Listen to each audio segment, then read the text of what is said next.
Students, कैसे हैं आप सब। उम्मीद करती हूँ आप लोग अच्छे होंगे। आज आपकी वर्कशीट नंबर 46 आई है। ये इस साल की लास्ट वर्कशीट है। इसे अच्छे से लेबल कीजिए, डेट डालिए, क्लास, सब्जेक्ट, अपना नाम, अपने टीचर का नाम लिखिए। आज 31 दिसंबर है। हमारी पूरी टीम की तरफ से, मेरी तरफ से आप सभी को ढेर सारी शुभकामनाएं। नए साल आप लोगों के लिए खूब ढेर सारी खुशियाँ लेकर आए। आप लोग अच्छे से पढ़ाई करें, कामयाब हों, अपनी ज़िंदगी में आगे तरक्की करें, है ना। जल्दी से 7th क्लास में आ जाएं आप लोग। चलिए, तो हम लोग पढ़ना शुरू करते हैं। हमारी पूरी टीम की तरफ से once again wish you very very happy new year. चलिए, आज की जो वर्कशीट है ये हिंदी की है। प्यारे बच्चों, पिछले इकाई पत्रक में हमने विष्णु प्रभाकर जी द्वारा लिखी गई एकांकी के कुछ भाग को पढ़ा। इसमें आपने जाना कि इसमें बच्चों के मनोविज्ञान का चित्रण किया गया है कि बच्चे कैसे सोचते हैं, क्या बिहेव करते हैं। ठीक है। ये भी जाना कि मोहन की बीमारी का उपचार वैद्य जी द्वारा हो चुका है और पर आराम नहीं मिला। यानी वैद्य जी समझ गए थे लेकिन उसे कुछ आराम नहीं मिला। अब डॉक्टर भी आ चुके हैं और अब उससे आगे। तो देखिए क्या लिखा हुआ है। वैद्य जी द्वार की ओर बढ़ते हैं। मोहन के पिता 5 का नोट निकाल के देते हैं, क्योंकि पुराने ज़माने की बात है तो उस वक्त डॉक्टर की फीस 5 रुपये ही रही होगी। वैद्य जी, ये आपकी भेंट है, नोट देते हैं। ठीक है। तो वैद्य जी क्या कहते हैं नोट लेते हुए, अरे मैंने कहा आप ये क्या करते हैं, आप और हम क्या दो हैं। लेकिन नोट भी ले लिया, है ना, नोट भी ले लिया और डायलॉग भी मार दिया। अंदर के दरवाजे से जाते हैं तभी डॉक्टर का प्रवेश होता है। ठीक है। अब अंदर के दरवाजे से वो चले गए और वैसे ही डॉक्टर साहब आ गए। डॉक्टर, हेलो मोहन, क्या बात है, ऐसे ऐसे क्या कर लिया, है ना। तो कहते क्या कर लिया भाई तुमने। तो बोलती है माँ और पिताजी। फिर उठते हैं। मोहन कहारता है, डॉक्टर के पास बैठता है। ठीक है। क्या बोलते हैं पिताजी, डॉक्टर साहब को समझ में नहीं आता है। डॉक्टर पेट दबाने लगता है। अभी देखता हूँ, जीभ तो दिखा रहा हूँ बेटा। मोहन जीभ निकालता है। तो मास्टर आपके पेट में कैसे होता है। तो वो क्या बोलते हैं, ऐसे ऐसे होता है। मोहन बोलता नहीं है, काटता है। ठीक है। यानी बोल नहीं रहा है, स्टाइल से कर रहा है जैसे दर्द में होता है। तो बोलते हैं माँ, बेटा बताओ, डॉक्टर साहब को समझा दो। यानी अब माँ क्या कहती है, बेटा बताओ क्या तकलीफ है, डॉक्टर साहब को बताओ, है ना। तो इस तरह से ये वर्कशीट कंप्लीट होती है। इसका आगे का भाग अब हम लोग आगे की वर्कशीट में पढ़ेंगे। फिलहाल यहाँ लिखा है, ऊपर दिए गए गद्यांश को ध्यानपूर्वक पढ़िए और फिर नीचे दिए गए प्रश्नों का उत्तर दीजिए।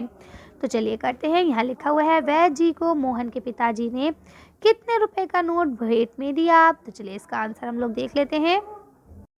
आप इसका आंसर लिख सकते हैं कि वैद्य जी को मोहन के पिताजी ने 5 रुपए का नोट जो है भेंट में दिया था। नेक्स्ट क्वेश्चन लिखा है, डॉक्टर साहब ने आते ही क्या औपचारिकता पूरी की। आप इसका आंसर लिख सकते हैं, डॉक्टर साहब ने आते ही मोहन से हेलो कहा और फिर उसकी तबीयत पूछी। अगला क्वेश्चन लिखा है, डॉक्टर साहब के पूछने पर माँ ने मोहन से क्या कहने को कहा। अब इसका आंसर लिख सकते हैं, डॉक्टर साहब के पूछने पर माँ ने मोहन से क्या कहा कि डॉक्टर साहब को अपना हाल समझा दो। गद्यांश में से सर्वनाम शब्द छांटकर लिखिए। अब आप इसमें लिख सकते हैं कि गद्यांश में जो सर्वनाम शब्द आए हैं, ये, आप, हम, आपके, वे, है ना, ये सारे शब्द आए हैं। अगर आप इसके अलावा अगर कोई हो तो इसलिए मैंने आदि भी लिख दिया है कि कुछ वर्ड्स ऐसे होते हैं जो छूट जाते हैं या नहीं आते हैं नज़र में। तो अगर आपको कुछ और मिलते हैं तो वो भी आप इसमें ऐड कर सकते हैं। आपको पता है ना सर्वनाम किसे कहते हैं, वो शब्द जो संज्ञा के स्थान पर प्रयोग होते हैं। निम्नांकित शब्दों का विलोम शब्द लिखिए। यहाँ पे जो आपको शब्द दिए गए हैं इनके आपको विलोम शब्द लिखने हैं। चलिए इसका आंसर देखते हैं। अब देखिए आप इसमें कर सकते हैं, अंदर का बाहर, प्रवेश का निकास, बैठने का उठना, आने का जाना। ठीक है। अब देखिए यहाँ लिखा हुआ है, क्या आपने कभी ऐसा बहाना बनाया है जिसमें बिना दर्द के भी आपको काटना पड़े, याद करके लिखिए। तो मैंने आपको पिछली बार भी ये क्वेश्चन आया था, तब भी मैंने कहा था कि भाई मैंने तो ऐसा कोई बहाना नहीं बनाया होगा तो याद नहीं है मुझे। अगर आप लोग ने बनाया है और आपको याद भी है तो उसे आप यहाँ मेंशन करेंगे। आगे देखते हैं। तो नेक्स्ट लिखा है, गद्यांश में कितने ऐसे शब्द हैं जो एक से अधिक बार प्रयोग हुए हैं, उसे खोजकर लिखिए। यानी ऐसे शब्द आपको लिखने हैं जो एक से ज़्यादा बार आए हैं। तो चलिए इसका आंसर देखते हैं और फिर वीडियो को फिनिश करते हैं। अब इसका लिखेंगे, देखिए वैद्य जी, मोहन, पेट, नोट, माँ, डॉक्टर साहब, ये कुछ ऐसे वर्ड्स हैं जो बार बार रिपीट हुए हैं। ठीक है, तो आप लोग इसे लिख सकते हैं। चलिए, तो अच्छी वीडियो को हम लोग यहाँ ख़त्म करते हैं। आज की वर्कशीट में बस इतना ही। अगर आपको हमारी वीडियो पसंद आई हो तो प्लीज़ इसे लाइक और शेयर करें। अगर अभी तक आपने हमारे चैनल को सब्सक्राइब नहीं किया तो प्लीज़ हमारे चैनल को सब्सक्राइब करें। Thank you for watching.